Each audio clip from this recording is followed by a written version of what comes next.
한국 속담에 될성 부른 나무는 떡잎부터 알아본다라는 말이 있습니다. 크게 될 사람은 어릴 때부터 뭐가 달라도 좀 다른 점이 있다, 그런 얘기죠. 이 속담이 100% 맞다고는 제가 확신할 수는 없겠지만 어느 정도는 참 많이 맞는 말이다라는 생각이 듭니다. 예를 들어서 프로 운동선수들을 보면 어릴 때부터 발육이 좀 남다르고 또 운동신경이 뛰어난 사람들이 보통 프로 선수로 활동하게 되는 것이죠.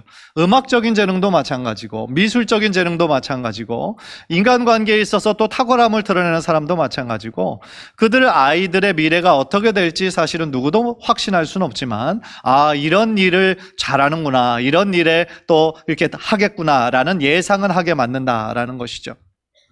그런데 하나님께서 쓰시는 사람들을 보면 때로는 이러지 않은 것들을 우리가 많이 보게 돼요. 그러니까 예를 들면 그냥 우리와 똑같이 너무나 평범하고 믿음도 별로 없어 보이고 또 옛날에는 또 다른 종족들과 싸움도 전쟁도 많이 했어야 되기 때문에 특별히 용감하거나 담대한 사람이 아니라 오히려 소심하게 보이고 많이 두려워하는 그런 사람들을 하나님께서 사용하셔서 하나님의 도구로 사용하시는 것을 볼 때 하나님께서 사용하는 사람은 어떤 사람인가, 어떤 기준으로 하나님의 사람을 쓰시나라는 생각을 할 때가 있습니다. 그런 질문에 대해서 저에게 가장 큰 가르침을 주었던 책이 제가 오래전에 읽었던 박영선 목사님의 하나님의 열심이라는 책이었습니다. 그 책의 주제와 계속되는 그런 포인트는 뭐였냐면 처음부터 믿음의 사람으로 태어난 사람은 한 사람도 없다라는 거예요. 처음부터 위대하게 큰 믿음을 가지고 태어난 사람은 이 세상에 한 사람도 없고 다 그 믿음의 사람의 첫 시작은 우리와 같이 연약하고 의심 많고 쉽게 쓰러지는 그런 사람들을 하나님께서 결국은 고난과 훈련과 연단의 과정을 통하여 믿음의 사람으로 세우시더라는 거예요. 그러니까 예를 들어 믿음의 조상 하면 누가 생각나세요? 아브라함이잖아요. 아브라함 생각할 때 우리는 너무나 압도당하잖아요. 어떻게 그런 믿음을 가질 수가 있나? 어떻게 하나님의 말씀에 정말 본돈 치척 아비집을 떠나 처음 가보는 땅으로 갈 수가 있나? 100세에 낳은 아들, 눈에 넣어도 안 아플 그런 귀한 아들을 어떻게 산제물로 하나님 앞에 드릴 수가 있나? 나랑은 완전히 다른 사람이야, 이렇게 생각을 하잖아요. 그런데 아브라함의 첫 시작도 보면 사실은 우상을 섬기는 아버지를 따라서 아브라함도 우상을 섬기는 사람에 불과했고 믿음의 길을 걸어갈 때 확신으로 걸어갔다기보다는 계속 의심하면서 한 걸음 한 걸음 이렇게 나아가고 결국은 그 모든 시간을 통하여 하나님께서 믿음의 조상으로, 믿음의 사람으로 만들어 가시더라는 거죠. 따라서 아브라함이 그렇게 믿음의 조상까지 될 수 있었던 것은 아브라함 개인의 노력이 아니라, 열심이 아니라 결국 그를 하나님의 사람, 믿음의 조상으로 삼으신 하나님의 열심이었다라는 것이 이 박영선 목사님의 그 책에서 나오는 주제였어요. 그래서 제가 그 책을 읽고 얼마나 큰 은혜를 받았는지 몰라요. 왜냐하면 우리와 같은 사람도, 우리와 같이 연약한 사람도 하나님의 손에 붙잡히기만 하면 지금 우리들의 모습 볼 때 참 어떤 경우는 참 답답하고 한심하고 왜 이렇게 쉽게 넘어지나, 내 자신 볼 때도 이해가 안 될 때도 있지만 그럼에도 불구하고 하나님께서 우리를 긍휼히 여겨주시고 하나님의 강한 오른팔로 붙잡아 주시면 우리도 하나님의 뜻에 따라 멋지게 쓰임받을 수 있게 되기 때문에 그렇다라는 거예요. 얼마나 감사한 것입니까? 오늘 본문에 나오는 기드온도 사실은 딱 그런 종류의 사람이었어요. 믿음의 사람이 아니었어요. 의심 많고 두려움 많은 소심한 사람이었어요. 그런데 하나님께서는 그 기드온을 믿음의 큰 용사여 라고 부르시고 결국엔 그렇게 사용하시더라는 것이죠. 따라서 오늘 말씀을 통하여서 우리들에게 주시는 하나님의 뜻이 무엇일까, 하나님의 또한 그 목적이 무엇일까 귀 기울여 듣는 가운데 전하는 자나 듣는 자 모두에게 하나님의 크신 은혜와 믿음의 결단이 있는 복된 시간 되시기를 주님의 이름으로 간절히 축원합니다. 오늘 본문을 통하여 첫 번째로 깨닫는 것은 뭐냐면요, 우리 인생에 부르짖어야 할 때가 있다는 거예요. 우리들의 인생에 수많은 때가 있지만 하나님께 부르짖어야 할 때가 있습니다. 6절을 보세요. 이스라엘이 미디안으로 말미암아 궁핍함이 심한지라 이에 이스라엘 자손이 여호와께 부르짖었더라. 이스라엘 동족이 궁핍함이 너무너무 심했어요. 사실 이 궁핍함이 오게 된 계기가 그것은 1절에 나오는데 결국은 이스라엘의 백성의 죄악 때문이었어요. 1절을 보세요. 이스라엘 자손이 또 여호와의 목전에 악을 행하였으므로 여호와께서 7년 동안 그들을 미디안의 손에 넘겨주시니. 그들이 죄악을 범했는데 또 범했다는 거예요. 그 얘기는 뭐예요? 이 죄악을 범한 것이 처음이 아니었다라는 겁니다. 사사기를 읽어보면 사사기 몇백 년 지속되는 동안 계속 이런 죄악의 악순환들이 계속되고 있어요. 하나님의 한 사사가 세워집니다. 사사가 다스리는 동안은 평안합니다. 태평성대를 이룹니다. 그런데 어느 정도 시간이 지나면 이스라엘 백성들이 죄악을 범합니다. 우상들을 만들어 그것들을 섬기고 하나님에게서 멀어집니다. 그러면 하나님께서 징계를 하세요. 주변의 동족들을 이용해서 이스라엘 백성을 징계합니다. 그러면 그 징계가 너무 힘드니까, 너무 그 고난이 괴로우니까 하나님께 부르짖고 회개합니다. 그러면 하나님은 또 그들을 긍휼히 여기시고 용서하세요. 그래서 사사를 일으키셔서 또한 그들을 여러 이방 민족들의 압제에서 구원해내시는 거예요. 그런데 이 기간이 지나면 또 죄를 범하는 거예요. 그래서 이런 죄악의 악순환들이 몇백 년 동안이나 계속되었던 것입니다. 참 이런 모습들을 보면서 우리 인간이라는 존재가 얼마나 연약한지, 얼마나 변덕이 심한지를 보게 돼요. 사실은 아무 일 없이 평안할 때 우리가 정말 믿음이 있다면 어떻게 해야 됩니까? 이것이 내가 잘해서 그런 것이 아니라 하나님께서 지켜주시고 보호해 주셨기 때문이라는 것을 안다면 더욱더 하나님께 감사함으로 나아가는 것이 맞잖아요. 내가 한 것이 아무것도 없기 때문에 겸손함으로 하나님께 나아가는 것이 맞잖아요. 그런데 대다수의 사람들은 그냥 일이 잘 되고 아무 문제 없으면 내가 잘해서 그런 것인 것처럼 생각하기가 쉽다는 거예요. 그래서 하나님으로부터 멀어지고 하나님께 기도하는 것이 게을러지고 이렇게 된다 이 말입니다. 따라서 우리는요, 하나님의 사랑만 기억해야 될 것이 아니라 하나님의 공의로운 모습도 함께 늘 기억해야 된다는 거예요. 사랑의 하나님, 공의의 하나님은 사실은 한 손의 양면과 같은 거예요.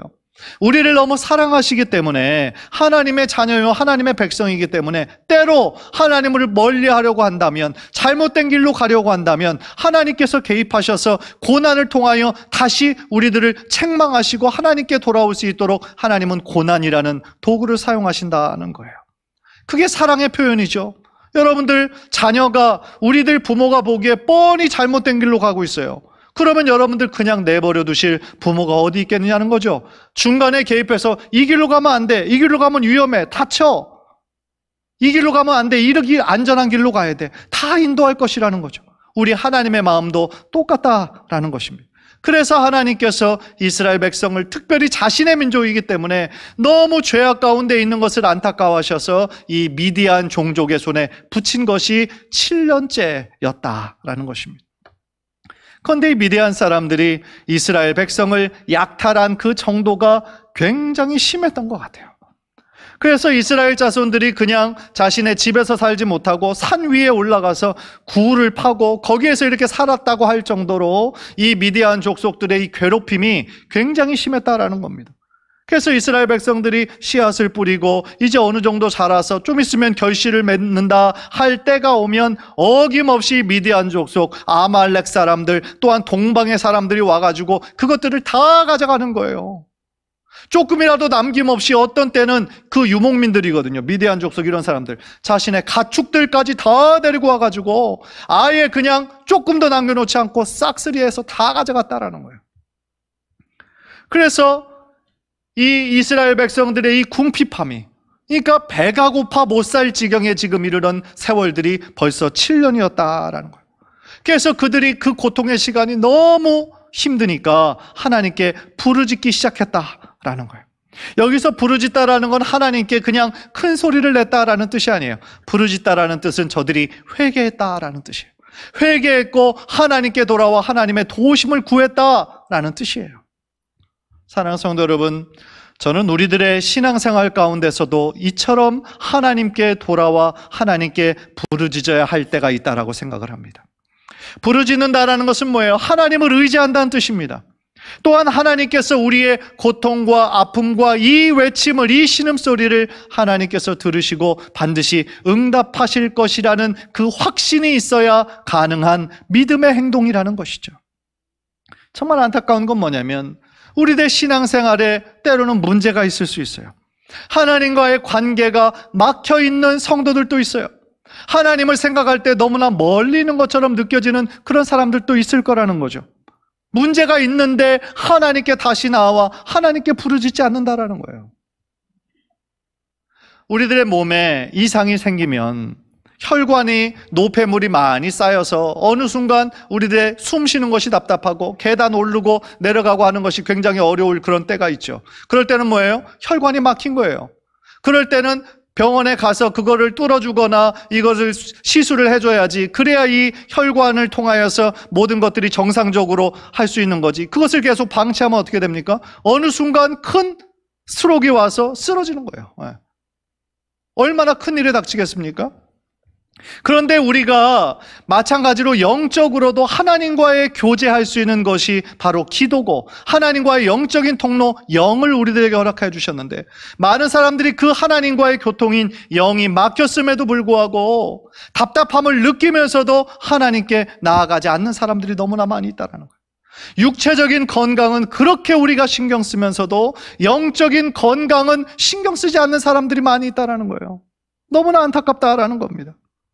만약에 오늘 본문에 나온 것처럼 이스라엘 백성들이 하나님께서 징계하셨음에도 불구하고 깨닫지 못하고 하나님께 회개하며 부르짖지 않았다면 어떻게 되었을까요? 아마도 그들이 미디안 족속에서 그렇게 약탈을 당하는 기간이 7년으로 끝나지 않았을 거예요. 훨씬 더 오래 갔을 거예요. 하나님께서 허락하신 고난은 무엇이겠습니까? 자신들의 잘못됨을 깨닫고 하나님께 회개하며 나아오라는 것이 하나님의 뜻인데, 그 고난의 의미를 깨닫지 못하면 계속하여 거기에 머무를 수밖에 없다는 거예요. 사랑하는 성도 여러분, 이스라엘 백성이 하나님 앞에 자신의 죄악들을 깨닫고 하나님께 부르짖었을 때, 그때부터 하나님의 그 구원하심에 하나님이 고치시는 역사가 시작되었다라는 것을 믿으시기를 바랍니다. 무슨 얘기냐면, 우리가 하나님께 부르짖지 않으면, 우리가 하나님께 회개하며 하나님께 나아가지 않는다면 하나님께서 일하시고 싶으셔도 일할 수가 없다라는 거예요. 왜냐하면 우리가 지금 우리들의 상태를 깨닫지 못하는 거잖아요. 우리가 하나님의 도움이 필요하지 않다라고 생각하는 거잖아요. 그렇지 않습니다. 이스라엘 백성들의 부르짖음에 내 힘으로는 안 됩니다, 하나님 나를 긍휼히 여겨 주옵소서, 나를 구원해 주시고 도와주옵소서 라는 그 외침을 통하여 하나님께서 그 구원을 시작하셨던 것처럼, 우리들의 삶 속에서도 정말 무엇인가 막혀있고 영적으로 하나님과 약간 멀어진 것 같은 우리들의 마음이 있다면 그 순간 하나님 앞에 돌아와 하나님께 회개하고 부르짖는 우리 귀한 성도님들 모두 되시기를 주님의 이름으로 간절히 축원합니다. 부르짖어야 할 때 부르짖지 않으면 그거는 병든 거예요. 얼마나 안타깝습니까? 예레미야 33장 3절 우리 한번 화면을 통해 다 함께 읽겠습니다. 시작. 너는 내게 부르짖으라. 내가 내게 응답하겠고 내가 알지 못하는 크고 은밀한 일을 내게 보이리라. 할렐루야. 이 말씀대로 우리들의 삶에, 우리 성도님들의 삶에 이루어지게 될 줄 믿습니다. 우리가 혹시나 하나님으로부터 멀어져 있었다면, 우리가 혹시 너무 눈에 보이는 것만 의지해서 지금까지 살아왔다라고 한다면, 이 시간 하나님 앞에 회개하는 마음으로 하나님께 부르짖고 하나님께 나아가셔서 멀어졌던 관계가 회복이 되고 막혀있던 하나님과의 영적인 통로가 활짝 열어져서 하나님께서 예비하신 축복을 받기에 부족함이 없는 귀한 성도님들 되시기를 주님의 이름으로 간절히 축원합니다. 두 번째로 오늘 본문을 통해서 우리가 깨닫는 것은, 하나님께서 함께 하실 때 우리도 큰 용사가 될 수 있다는 거예요. 한번 따라해 봅시다. 하나님께서 함께 하실 때 우리도 큰 용사가 될 수 있다. 12절을 보세요. 여호와의 사자가 기드온에게 나타나 이르되 큰 용사여 여호와께서 너와 함께 계시도다 하매. 이스라엘 백성들이 하나님 앞에 자신의 죄를 자복하고 부르짖었을 때 하나님께서는 다시 또 한 번 사사 이 기드온을 선택하셔서 그에게 나타나 큰 용사여 하고 부르셨습니다. 기드온아 라고 이름을 부르시지 않고 큰 용사여 라고 부르신 것을 보면, 야, 이 기드온은 엄청난 믿음의 사람이었구나, 우리가 그렇게 예상하기가 쉽지만 사실은 그렇지 않았어요. 정말 큰 용사로서 전쟁에 능하고 담대하고 용기가 있는 그런 사람이 아니라 오히려 두려움이 많은 사람이었고 소심한 사람이었어요. 한 친구가 뭐냐면 기드온은 자신이 가진 그 식량을 이 적들에게 빼앗길까봐 지금 미리 타작을 해야 되는데 보통은 어디서 해야 되냐면 앞마당 넓은 곳에서 해야 돼요. 넓은 곳에서 그리고 황소의 그 뒷굽으로 그 모든 것들을 하는 방법이 당시의 방법이었다고 그러는데 그렇게 하게 되면 적들의 눈에 띌까봐 눈에 띄면 자신의 생명도 위험하고 이 곡식을 다 빼앗아 갈까봐 그게 두려워서 집 안에 있는 작은 그 포도주 그 틀에다가 그거를 지금 밀타작을 하고 있었다는 거예요. 그러니까 어떻게 보면 이 수많은 미디안 군인들하고 싸워야 되는 이스라엘의 그 용맹스러운 사사가 되기에는 이게 조금 안 어울리는 그런 모습인 거죠. 두려움 많고 소심한 그런 모습이었던 거예요. 그래서 우리가 볼 때 야, 이게 좀 이상하다, 자격이 있나? 라는 생각이 들게 한다라는 거죠. 또한 보통 하나님께서 세우는 사람은 그 지파도 굉장히 좋은 배경일 때가 있잖아요. 그런데 이 기드온은 그 자신의 지파도 그렇지 않았다라는 거예요. 15절을 보세요. 오 주여, 내가 무엇으로 이스라엘을 구원하리이까? 보소서, 나의 집은 므낫세 중에 극히 약하고 나는 내 아버지 집에서 가장 작은 자니이다.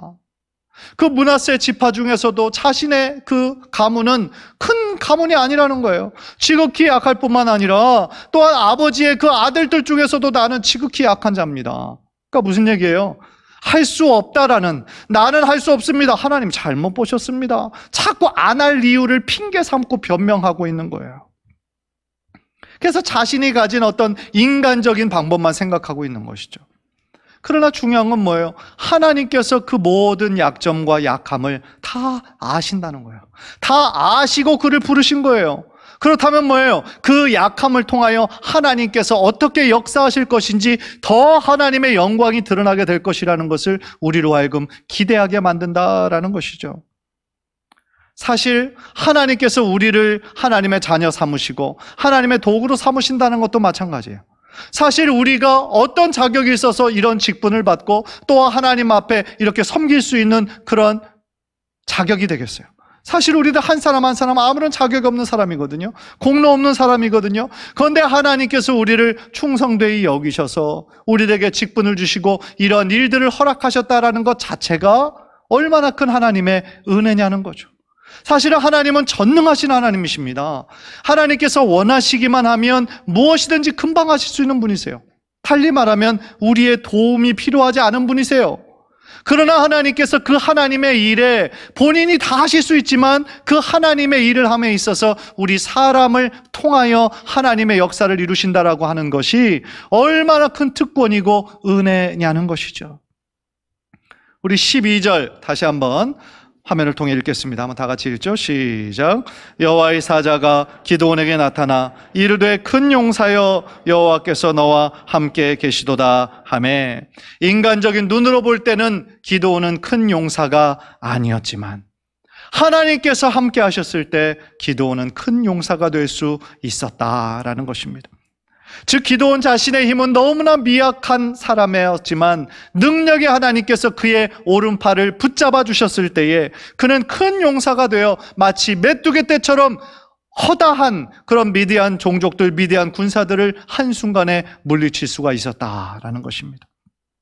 하나님의 구원하심이 칼에 있지 않고 창에 있지 않고 오직 하나님의 임재에 있고 하나님께서 함께 하시는 데 있다라는 그 귀한 사실을 믿음으로 고백하시기를 주님의 이름으로 간절히 축원합니다.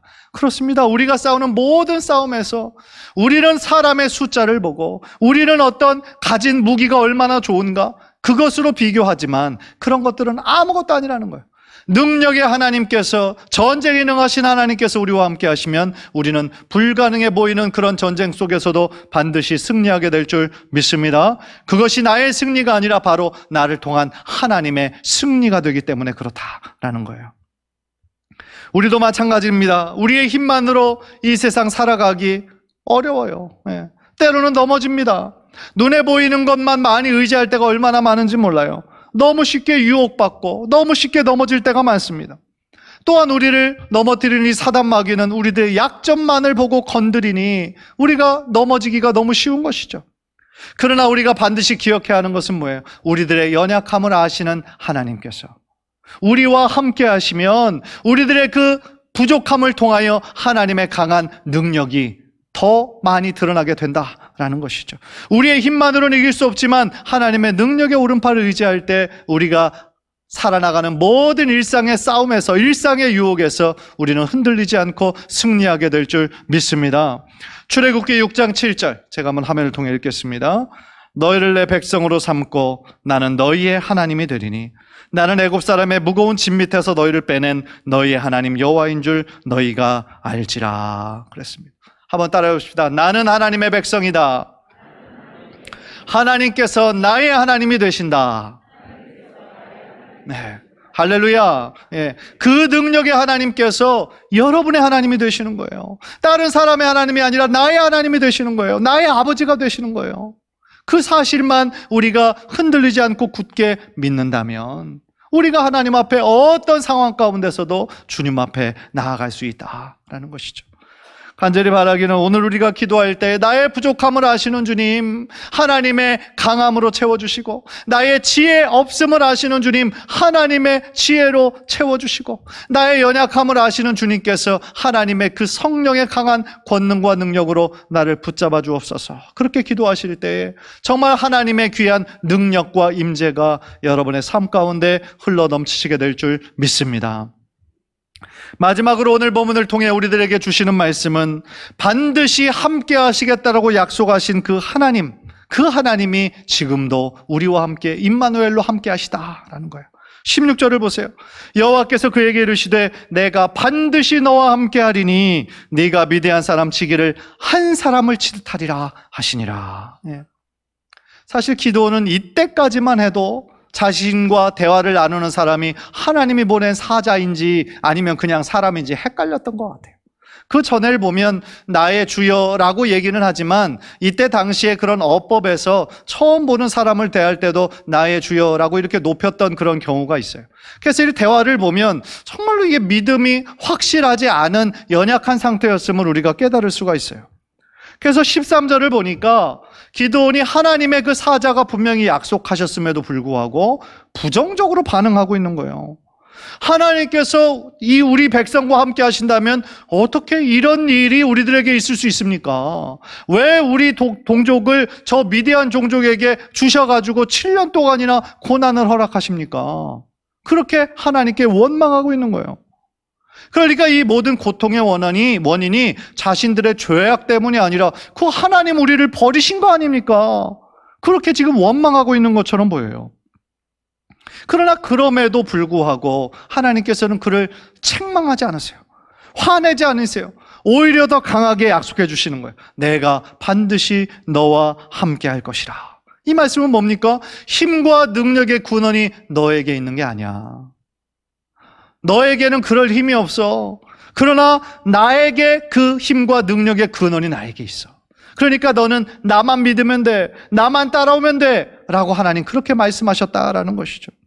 내가 너와 함께 있으면 그 미디안의 수많은 사람들, 바다의 모래알처럼 많고 메뚜기 떼처럼 많은 그 사람들을 마치 한 사람을 치듯이 그렇게 무찌를 수 있어. 그렇게 하나님께서 약속해 주시는 거였죠. 이것이 바로 하나님의 능력이라는 것이죠.